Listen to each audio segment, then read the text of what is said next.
5 na po ng umaga. Magandang umaga, Luzon, Visayas at Mindanao. Ngayon ay araw ng Martes, ika-15 sa buwan ng Oktubre, taong 2024. Tayo po ay sabayang napapakinggan sa Radyo La Verdad 1350, ang UNTV Radio. Mula po rito sa Pilipinas, ako si Marie Peñaranda. At time check naman tayo dito, it's 2:06 p.m. sa West Coast, USA. Mula naman sa San Diego, California, USA, ako si Beverly Saison. Yon ang mga balita mula sa iba't ibang panig ng mundo. Narito ang malalaki at makabuluhang balita ngayong araw. Hataw Balita Ngayon. Ilalabas ng House Quadruple Committee sa susunod na linggo ang kanilang partial committee report tungkol sa isinasagawa nilang investigasyon sa umano'y extrajudicial killings sa ilalim ng Duterte administration. Ito ay matapos ang mga naging pahayag ni na retired police colonel at dating PCSO General Manager Royina Garma at Police Lieutenant Colonel Jovi Espinido tungkol sa cash reward system sa anti-drug campaign ni dating Pangulong Rodrigo Duterte. Ang naturang committee report ay maaring maging batayan sa gagawing preliminary investigation at case build-up ng Department of Justice hinggil sa issue.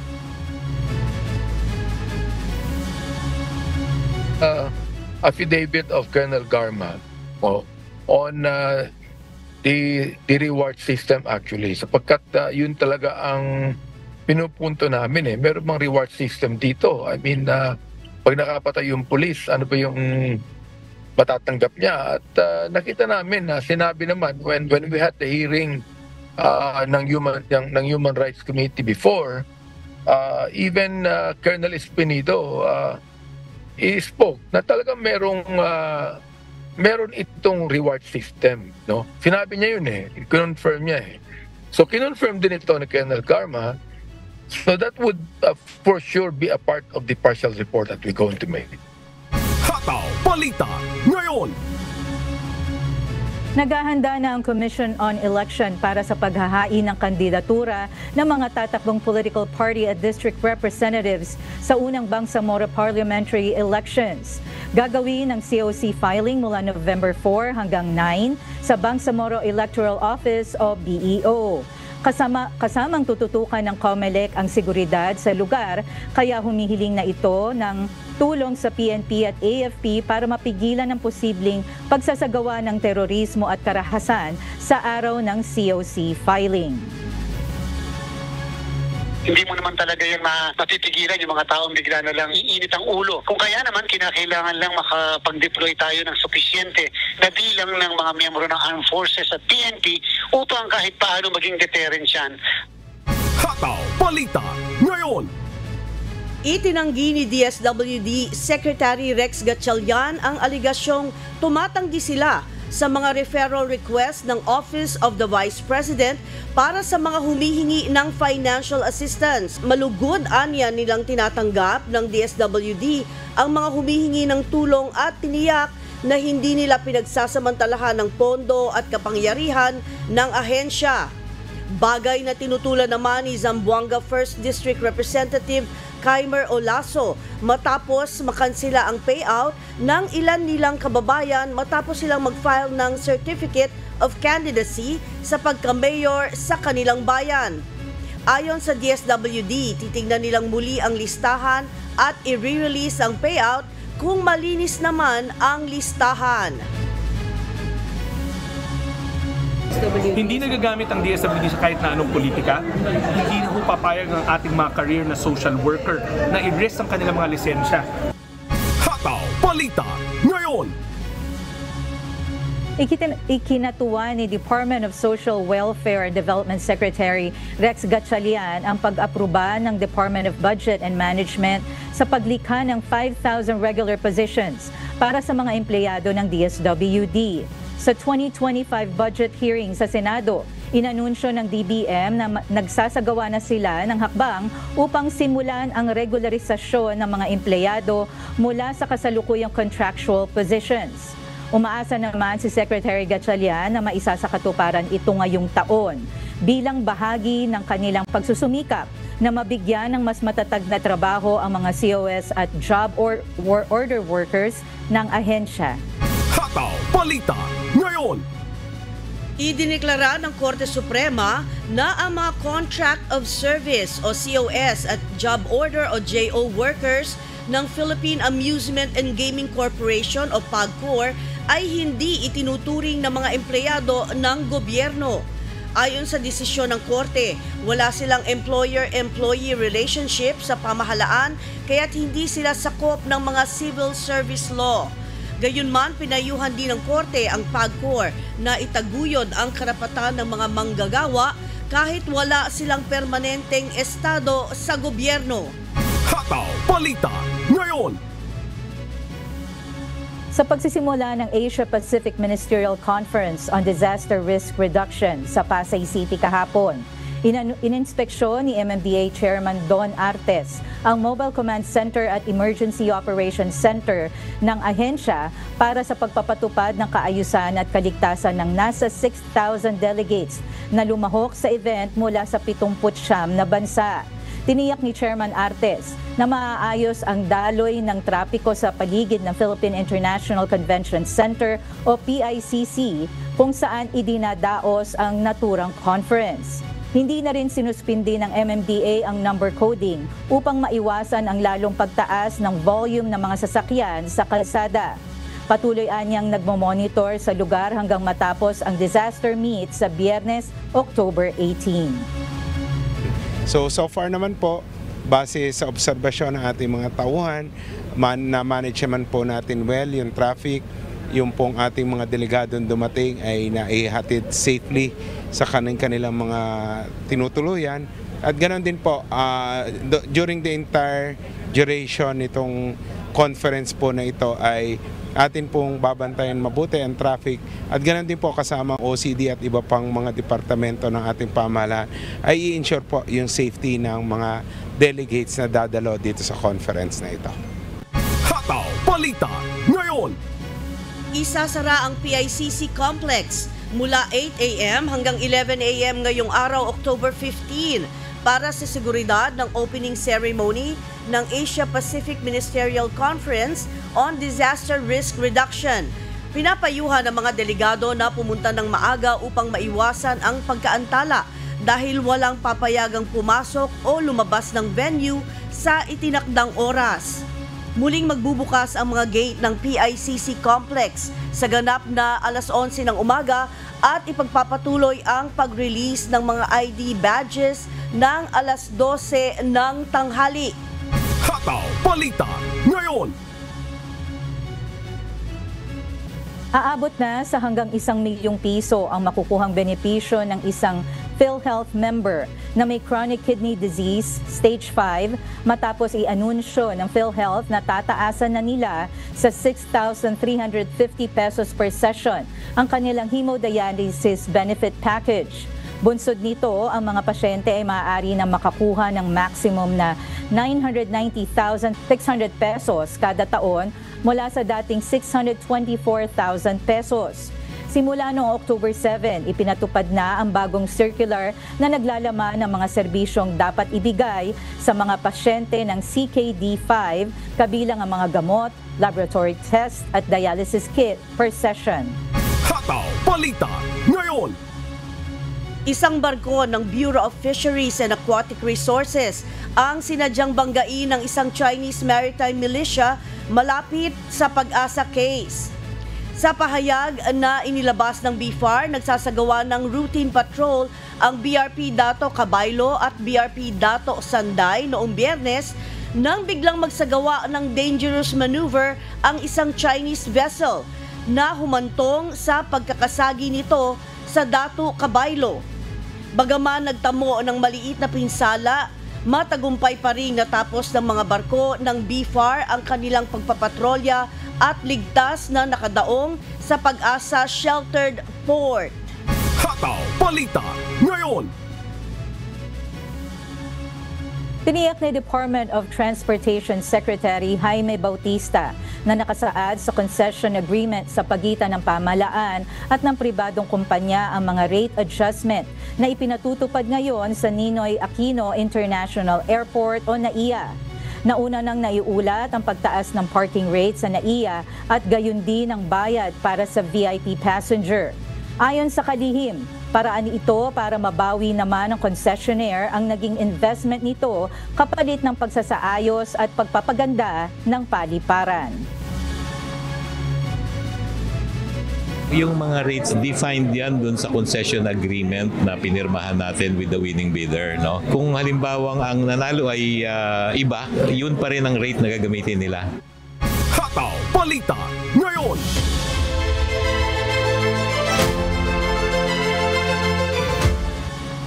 Tumaas ang bilang ng mga Pilipino na nagsasabing pro-Marcos sila sa ikatlong bahagi ng 2024, habang bumaba naman ang bilang ng mga pro-Duterte ayon sa Okta Research.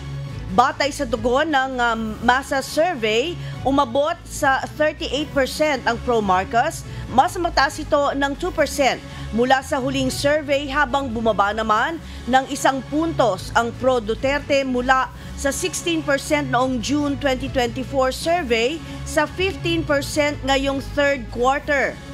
Samantala, bumaba rin ng 5% ang dating 31% na nagsasabing independyente sila o walang sinusuportahan ang kampo. Ang nasabing survey ay ginawa mula August 28 hanggang September 2, 2024 sa 1,200 respondents nationwide. Hataw Balita ngayon. Matagumpay na nakauwi ng Pilipinas mula sa Lebanon ang 48 Pilipino kabilang ang 11 OFWs at 37 overseas Filipinos. Sinalubong sila ng OWA at mga kinatawan mula sa DMW at DSWD at tumanggap ng pinansyal na tulong na 150,000 pesos mula sa DMW Action Fund at OWA, pati na rin 20,000 pesos mula sa DSWD para sa livelihood assistance. Sa kabuuan, umaabot na sa 461 OFWs at 28 dependents ang na-repatriate sa pamamagitan ng Voluntary Repatriation Program ng pamahalaan. Inaasahan ng Department of Migrant Workers ang mas maraming OFW returnees mula Lebanon habang patuloy ang mga pagsisikap ng gobyerno na tiyakin ang kanilang kaligtasan sa gitna ng lumalalang kaguluhan sa rehiyon. Hataw Balita ngayon. Babayaran ng Philippine Crop Insurance Corporation o PCIC ang nasa 10,781 insured farmers na naapektuhan ng Bagyong Julian. Ayon sa Department of Agriculture, aabot sa 93.8 million pesos ang inisyal na indemnity para sa mga magsasaka ng palay, mais at high-value crops mula sa Ilocos Region, Cagayan Valley at Cordillera Administrative Region. Dagdag pa ni DA Secretary Francisco T. Laurel Jr., kailangang mabilis na mabayaran ang mga magsasaka upang matulungan silang makabangon mula sa kalamidad. Hataw Balita ngayon. Inumpisahan na ang construction ng Ayala Greenfield Interchange sa Calamba, Laguna na inaasahang makatutulong sa pagpapagaan ng trapiko at magbibigay ng mas maginhawang access sa South Luzon Expressway or SLEX.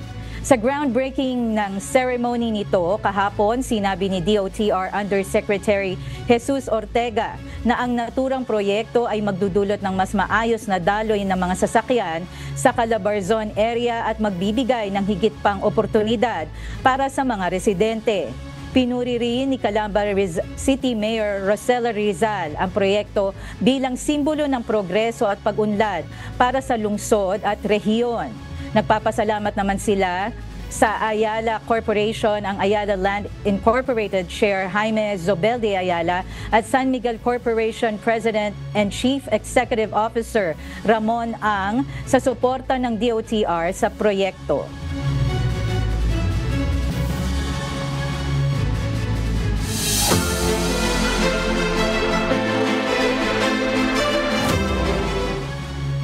Nasamsam ng PNP Maritime Group sa Palawan ang daan-daang drum ng produktong petrolyo mula Kudat, Malaysia. Bunsod nito, nakikipag-ugnayan na ang 2nd Special Operations Unit ng Philippine National Police Maritime Group Palawan sa Department of Energy para sa dispositioning ng mga daang-daang drum ng langis na nasamsam sa Palawan. Si Alan Malansala, humahataw! Hataw Balita ngayon. Nasa pangangalaga pa rin ngayon ang 2nd Special Operations Unit ng Philippine National Police Maritime Group sa Palawan ang mga drum na nasamsam ng otoridad.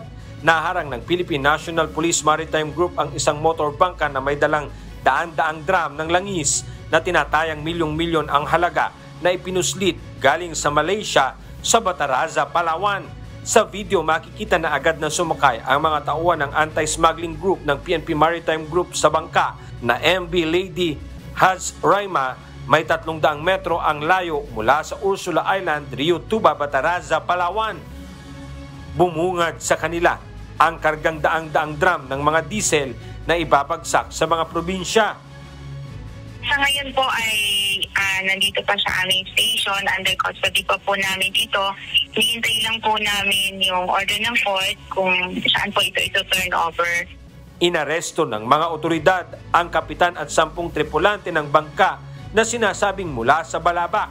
Sasampahan sila ng kaso para sa iligal na pagbebenta ng produktong petrolyo at paglabag sa Tax Reform Act ng 1997. Ayon kay Police Captain Ana Biola Abinohar, Public Information Officer ng PNP Maritime Group Palawan, ang mga nasabing diesel ay galing sa Kudat, Malaysia at ibabagsak sa mga gasolinahan sa mga probinsya.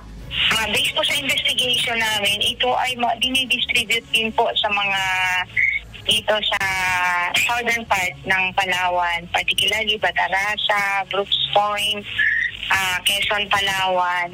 Dinidistribute po nila ito sa mga yung mga kliyente din nila, sa mga mamimili nila. At ginagamit ito dahil ito ay diesel, so pwede po itong gamitin sa mga sasakyan at sa mga bangka din po. Binalaan din ng mga otoridad ang mga distributor at maging ang mga mamimili ng smuggled na langis na maaari rin silang maharap sa kaso kung sila ay mahuhuli. Alan Manansala, humahataw sa Balita Ngayon. Hataw Balita ngayon. Mahigit 3,600 na mga albayanos ang tumanggap ng pinansyal na ayuda sa ilalim ng Ayuda sa Kapos ang Kita o AKAP program mula sa Department of Social Welfare and Development o DSWD Bicol. Si Jerry Galicia, humahataw. Hataw Balita ngayon. Tinatayang nasa 16.8 milyong pisong halaga ng financial assistance ang naipamahagi ng Department of Social Welfare and Development o DSWD Bicol sa mga kababayan nating albayanos. Tumanggap ng tig 3,000 hanggang 5,000 pisong halaga ng ayuda ang mahirap na residente sa Legazpi City at Ligao City sa Albay. Sa ilalim ng Ayuda sa Kapos ang Kita program o AKAP ng DSWD Bicol, nasa 3,605 individual ang benepisyaryo sa dalawang syudad. Ang mga benepisyaryo mula sa informal sector gaya ng mangingisda, market vendors, construction workers at mga driver. Layunin ng AKAP na matulungan ang mga kumikita ng minimum wage na apektado ng mataas na halaga ng bilihin.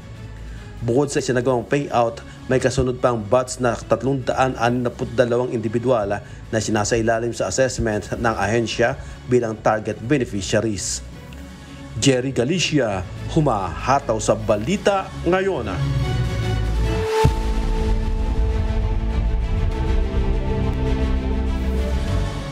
Magpapadala ang Estados Unidos ng Advanced Anti-Missile System at US troops sa Israel upang makatulong laban sa missile attacks ng Iran sa bansa.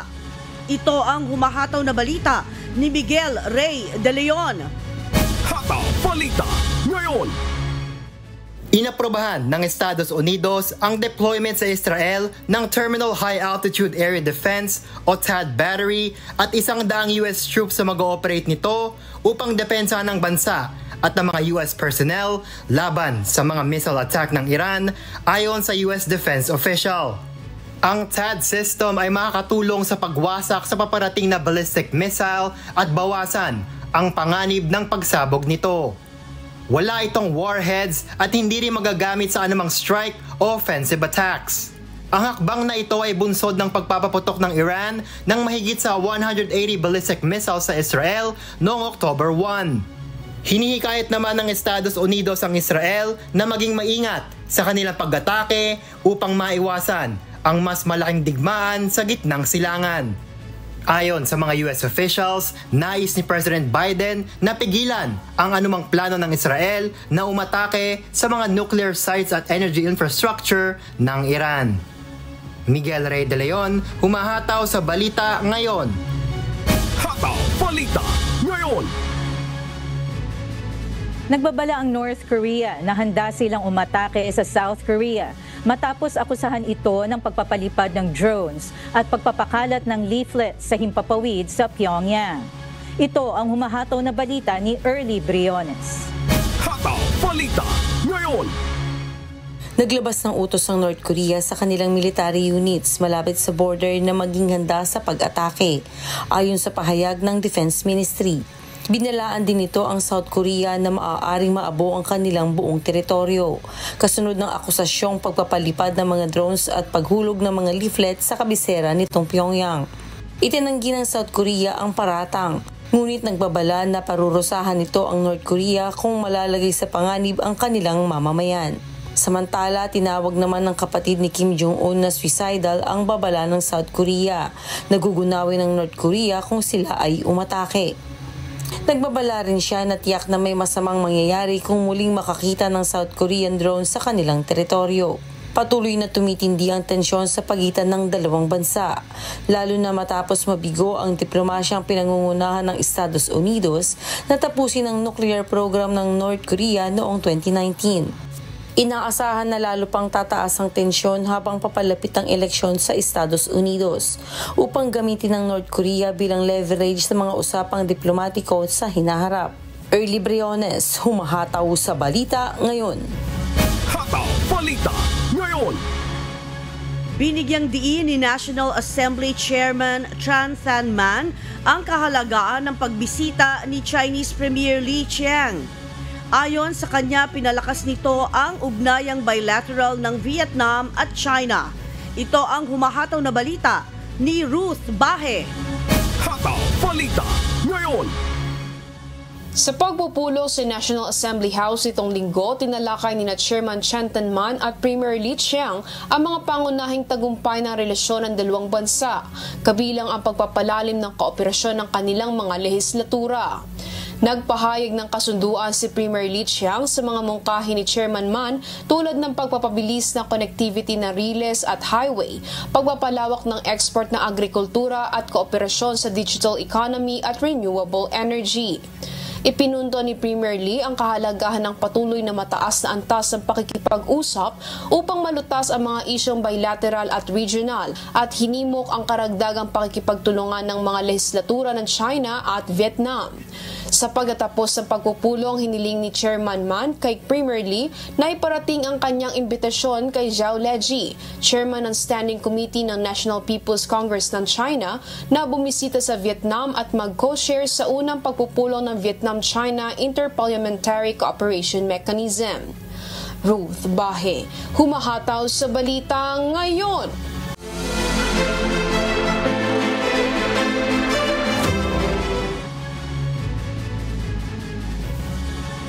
Sinampahan na ng kasong murder ng pamilya ng mga biktima ang umano'y 4 na suspect sa pagpatay kay Bocal Ramil Capistrano at driver nito. Isang pulis naman mula sa Camp Crame ang nadawit sa pamamaril. Si Nestor Torres, humahataw. Hataw Balita Ngayon. Sa kuha ng closed-circuit television camera o CCTV ay natukoy na ng Bulacan PNP ang 4 na gunmen na sangkot sa pagpatay kay Bocal Ramil Capistrano at driver nitong si Cedric Suarez. Kahapon, October 14, nang sampahan ng kasong 2 counts of murder at 2 counts of attempted murder sa Malolos Prosecutor's Office ang 4 na salarin. Nag-imbestiga po tayo, nag-follow up tayo, nasundan natin sila through CCTV footages, and then of course yung mga pulis natin nag-imbestiga na maayos, kaya't nasundan kung sino yung gumagamit sa sasakyan, kung kanino nakapangalan, yung mga ibang dokumento na dapat mahanap. In-identify nila ay yun nga, sila po yung ating nakasuhan. Kabilang sa mga sinampaan ng kaso ay si Police Staff Sergeant Ulysses Hernan Castro Pascual, aktibong pulis ng PNP Camp Crame, ang pinsan nitong si Cesar Mayoralgo at si alias Chep at Lupin. Ayon kay Acting Bulacan Provincial Director Police Colonel Sator Ijong, hawak na nila ang dalawang witness na umano'y nakakita sa insidente. Inaalam na rin ng mga otoridad kung sino ang mastermind at iba't ibang motibo sa pagpatay. Prior to the commission of the crime ay meron silang mga ginawang pag-conduct ng casing in surveillance magmula pa nung September 21, 23, 27 hanggang dun sa araw ng krimen. Based po dito sa ating follow-up ay lumalabas na active po yung isa sa mga nabanggit na suspect. Ay si Police Staff Sergeant Ulysses Hernan Castro Pascual. As of now, marami tayong tinitingnan ng gulo, no? But it's early to say kasi kung ano talaga yung motibo. Basta sa amin, na-identify natin yung mga suspect and nakasuhan po natin. Kahapon, pinatawag din sa Bulacan Capital Office ng Bulacan Provincial Government ang pamilya ng naulila ni Capistrano at driver nito. Ayon kay Bulacan Governor Daniel Fernando, may 500,000 pisong pabuya na silang hawak sa makapagtuturo sa mga suspect at hindi sila titigil sa paghahanap hanggang sa mahuli ang mastermind. Natukoy na kayo, nakita po lahat ng CCTV at identified kayo na kayo talaga yung suspect dito. Ano po? But napalagay po natin ay kinakailangan ay makipagkaisa po tayo kung sino man ang ano po bang motibo rito, kung may nag-utos dito, ilan man po gusto namin malaman. Dahil unang-una, ayon sa nakalat din naming impormasyon, ay baka nasa peligro na rin ang iyong buhay. Ano po? At kinakailangan ay isuko niya na yung mga sarili. Ano po? Sapagkat mahalaga po ang kapayapaan. Samantala, inaasahan naman ng pamilya ng mga biktima na makakamit nila ang hustisya sa pagkamatay ng kanilang mahal sa buhay at mahuli rin ang pulis na dawit sa krimen. Salamat lang po ito. Napagtulungan po sa amin para makakamit po namin yung hustisya na tulungan niyo po kami hanapin yung mga Target naman ng Bulacan PNP at LGUs bago matapos ang buwan ng Oktubre ay maresolba na ang kaso at mahuli na rin ang 4 na suspect na nasa likod ng krimen. Nestor Torres, humahataw sa balita ngayon. Hataw Balita ngayon. 2 paaralan at isang evacuation center ang kinabitan ng solar panels sa bayan ng Bakakay sa Albay. Ito ang humahataw na balita ni Jerry Galicia.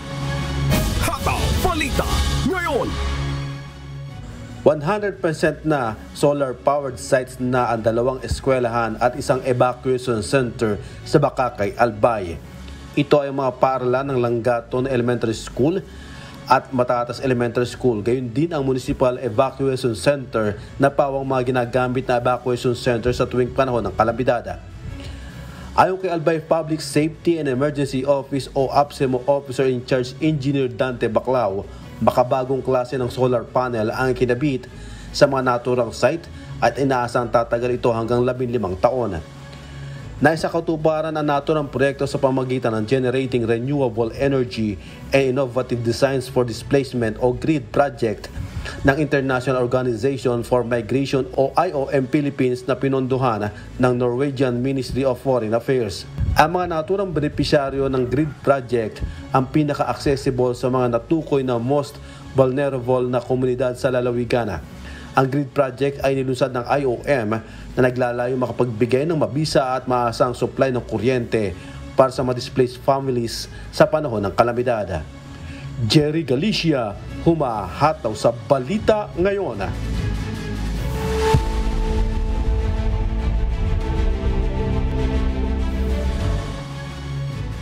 Nahaharap ang mga residente ng Florida hindi lamang sa malubhang pinsalang dulot ng Hurricane Helene at Milton, kundi pati na rin sa pagpahirapang pag-claim ng insurance. Ito ang humahataw na balita ni Erica Luzon. Hataw Balita Ngayon. Maraming biktima ng nakaraang bagyo ang napilitang iwanan ang kanilang mga tahanan dahil sa malaking pagkalugi dulot ng pagkasira sa malakas na hangin at tubig baha na dala ng Hurricane Helene at Milton sa estado ng Florida. Isa sa mga biktima si Bridget Bello. Bumili siya ng flood insurance at hiwalay na insurance para sa bagyo bukod sa kanyang karaniwang insurance para sa bahay. Subalit halos 2 linggo matapos tamaan ng bagyong Helene at bago pa dumating ang bagyong Milton ay nahaharap na siya sa mga pagkaantala at pagtanggi ng insurer sa kanyang mga claim. Bukod kay Bridget, marami pang biktima ng mga nagdaang hurricane ang nahihirapan sa pagbangon kahit na may insurance. Itinatakda ng insurance industry ang mga bagyo bilang magkahiwalay na insidente. Nangangahulugan na ang sinumang hindi nakapagdokumento ng pinsala mula kay Helene ay maaaring mas mababa ang pagkakataong maaprobahan ang kanilang claim kung tinamaan sila ng parehong bagyo. Sa kabila ng mga pagsisikap ng FEMA, nananatiling limitado ang tulong pinansyal para sa mga biktima, kaya ang iba'y umaalis na lamang sa kanilang mga tahanan. Dahil sa problemang ito, may mga panawagan para sa mas komprehensibong reforma sa insurance industry sa Florida. Ayon sa ilang mga opisyal ng estado, ang kasalukuyang sistema ay hindi nagbibigay ng sapat na proteksyon sa mga may-ari ng bahay. Erica Luzon, humahataw sa Balita Ngayon. Hataw Balita Ngayon. Alamin kung sino si Donald Trump, ang naging ika-45 Pangulo ng Estados Unidos at ngayon ang pangunahing kandidato ng Republican Party sa 2024 elections. Ito ang humahataw na balita ni Kath Carriedo. Hataw Balita Ngayon. Isang negosyante, TV personality at politiko na nagsilbing ika-45 Pangulo ng Estados Unidos mula 2017 hanggang 2021. Siya si Donald John Trump. Una siyang nakilala sa kanyang business empire sa real estate at reality TV show na The Apprentice. Ipinanganak si Trump noong June 14, 1946 at lumaki sa Queens, New York City. Kinalaunan, naging kilala siya sa real estate scene ng Manhattan. Taong 2015 nang i-anunsyo nito ang kanyang kandidatura para sa pagkapangulo. Tinalo niya ang mga mas kilalang political personality at dynasty sa Republican primaries gaya ni na dating Florida Governor Jeb Bush at Texas Senator Ted Cruz. Nanaig din si Trump laban kay dating First Lady, dating New York Senator at dating Secretary of State na si Hillary Clinton ng Democrats upang makuha ang pagkapangulo noong November 2016. Ang kanyang pag-angat sa pinakamakapangyarihang pwesto sa mundo ay pinalakas ng kanyang pagiging political outsider noon at kanyang mantra na Make America Great Again. Naging sentro ng kanyang pagkapangulo ng mga usapin tungkol tax cuts, negosasyon sa NATO alliance na kanilang fair share sa military expenses, pagsisimula ng denuclearization talks sa leader ng North Korea, at pagpataw ng matataas na taripa laban sa Chinese imports sa US. Kontrobersyal naman ang kanyang huling sandali sa panunungkulan dahil sa 2 impeachments na ipinasa ng US Congress matapos ang Capitol riot noong 2021 at ang mga kritisismo ni Trump tungkol sa COVID-19 vaccines at pandemic lockdowns. Muling sumabak sa 2024 election si Trump sa paniniwalang dinaya siya sa nakaraang 2020 elections. Mabilis niyang napanalunan ang Republican Party sa nakaraang primary. Nakatuon ang kampanya ni Trump sa America First policies at paghihigpit sa immigration policies ng bansa. Kung mananalo, si Donald Trump ang magiging ika-47th President ng Amerika. Kath Carriedo, humahataw sa Balita Ngayon.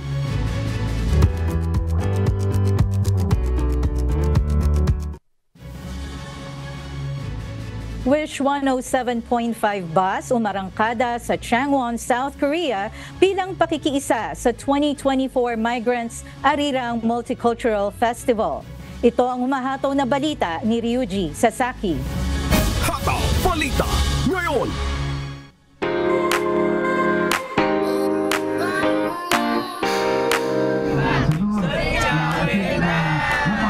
Muling umarangkada ang Wish Bus South Korea dito sa Yongji Cultural Park, Changwon, South Korea sa pagdiriwang ng 2024 Migrants Arirang Multicultural Festival sa pangunguna ng Embahada ng Pilipinas dito sa South Korea. Tulad ng inaasahan, naging mainit ang pagsuporta ng ating mga kababayan sa 3-day event na ito mula October 11 hanggang 13. Mabuhay! Anyong Shimika, magandang araw po sa inyong lahat. Ito po si Ambassador Tess Gison Nunega ng Philippine Embassy sa Korea. Binabati po namin lahat ng nanonood ng Wish Bus 107.5. Lalong-lalo na po ang mga sumusunod po sa Wish Bus 107.5 in Korea. Kami po ay nandito sa Migrants Arirang Multicultural Festival, ang pinakamalaking multicultural festival dito po sa Korea. Maraming wishers ang natuwa at nasamik sa inaabangan nilang live performances mula sa iconic bus. Tampok dito ang powerful vocals ni Miss Esay Belaño na kinagiliwan ng mga manonood. Kabilang naman sa mga cultural performance ay ang pagtanghal ng Bayanihan Dance Company na siyang National Dance Troupe of the Philippines. At bilang pagkilala sa mga migrants workers sa South Korea, nagtanghal din ang mga solo artist mula sa Mongolia, Vietnam, at syempre, ang ating mga kababayan sa South Korea. Highlight din sa event ang multicultural parade na kinabibilangan ng mga kalahok mula sa iba't ibang bansa. Na-amaze ako na marami palang iba-ibang cultural event na kultura na iba-ibang lahi. Tsaka masaya ako, nakita ko yung wish. May wish bus pala doon.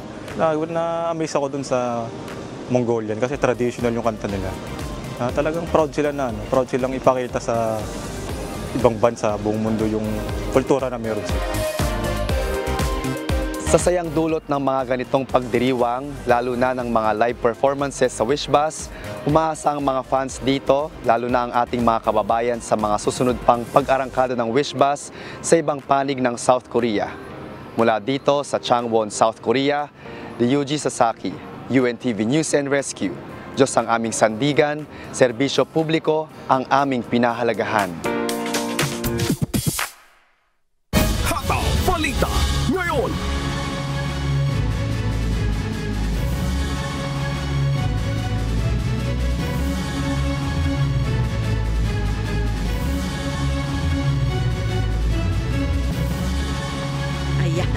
Bebs, ayun. Katulad na sinasabi ko, ibang klase talaga ang ating Wish Bus, ano? Pero sa atin namang mga shoutout, Bebs, mauna na ako, binabati natin ang ating mga October celebrants dyan naman sa Texas, USA. Unahin na natin si Tisha Umipig. Ayan, happy birthday at happy Sabbath anniversary din sa'yo. Gayon din ang Dampil at Ocampo couple. At syempre, belated happy Sabbath anniversary din sa aking Mi Amor, sa aking listahan. Happy 18th birthday naman, kasalukuyan na nagse-celebrate dyan sa Austin, Texas, si Siana Alforte. Ayan, go ahead, Bebs. Ayan, syempre ako rin, babate, Maria, no? Belated happy birthday naman sa aking nanay na si Sonia Saison, ganon din sa aking mga pamangkin na sina Gabe and Chloe Saison. Shoutout din po kina Mami Let Malyari, Sis Maria at Sis Yang, Brother Antonio at Sister Benita Dalagan, Tito Bok and Tita Josie Abier Sevilla, Tito Ben and Tita Lydia Alban, Tita Daisy Wilson, Uncle Rick and Auntie Cora Saison, at kay Tita Lulu Villamayor. At syempre, happy Sabbath anniversary din sa lahat na October celebrants ng lokal ng San Diego. At hindi pa ako nakakabati kay Kuya Daniel. Happy birthday po, Kuya Daniel. We love you. Marie. Ayan, oo, Bebs, hindi tayo magsasawang bumati sa ating Kuya Daniel. Siyempre, advance happy Sabbath anniversary na rin sa kanya sa darating na buwan ng Nobyembre. Gayon din binabati ko, Bebs, ang aking mga mommies, ang Mami Felico at ang Mami Josie ko. Yan. Shoutout po sa ating mga taga-subaybay sa buong Pilipinas at sa iba't ibang panig ng mundo. Shoutout din po sa ating mga tagapakinig ng Hataw Balita ngayon sa Radyo La Verdad 1350. Patuloy po namin kayong inaanyayahan sa nagpapatuloy na mass indoctrination ng MCGI. Day 7 na po tayo, mamayang 7 p.m. Philippine Time sa official MCGI social media accounts, kabilang ang MCGI channel, ang official YouTube channel ng members, Church of God International. Patuloy rin po namin kayong inaanyayahan na makiisa sa Global Prayer for Humanity tuwing Lunes hanggang Biyernes, alas 9:30 ng gabi. Ito po ay nakastream ng live sa lahat ng MCGI social media accounts. Ang Global Prayer for Humanity ay bukas po sa lahat, anuman ang inyong relihiyon o lahi. Mga kasambahay, kung may mga istorya pa po kayong nais balikan sa Hataw Balita ngayon, pwede niyo po itong muling mapanood sa aming official social media account. Magtungo lamang po sa UNTV News and Rescue YouTube channel at i-click ang subscribe button. Gayun din sa aming Facebook at TikTok accounts. Mapapanood niyo rin po rito ang iba pang news programs ng UNTV, pati na ang iba pang video ng nag-iisang public service channel. Kaya tara na po, subscribe, like, and share. At sa aming ibabahaging mga salita ng Diyos na ating sandigan mula sa awit 34:18-19, ang Panginoon ay malapit sa kanila na may bagbag na puso at iniligtas ang mga may pagsisising diwa. Marami ang kadalamhatian ng matuwid, ngunit inililigtas ng Panginoon sa lahat.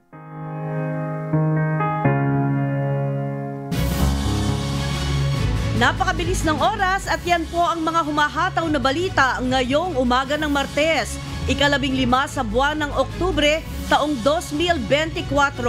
Sa ngalan po ng lahat ng bumubuo ng UNTV News and Rescue, UNTV Radio La Verdad 1350 at ng ating mga correspondent mula Luzon, Visayas at Mindanao. Mula po rito sa Pilipinas, ako si Marie Peñaranda. At yan po ang mga humahataw na balita sa iba't ibang panig ng mundo ngayong Tuesday morning, October 15, 2024. Mula rito sa San Diego, California, USA na may motto na Semper Vigilance. Ako si Beverly Saison. At dito sa UNTV at UNTV Radio La Verdad 1350, Diyos ang aming sandigan, serbisyo publiko ang aming pinahahalagahan. Susunod na po ang Good Morning Kuya. Salamat po sa Diyos at magandang umaga.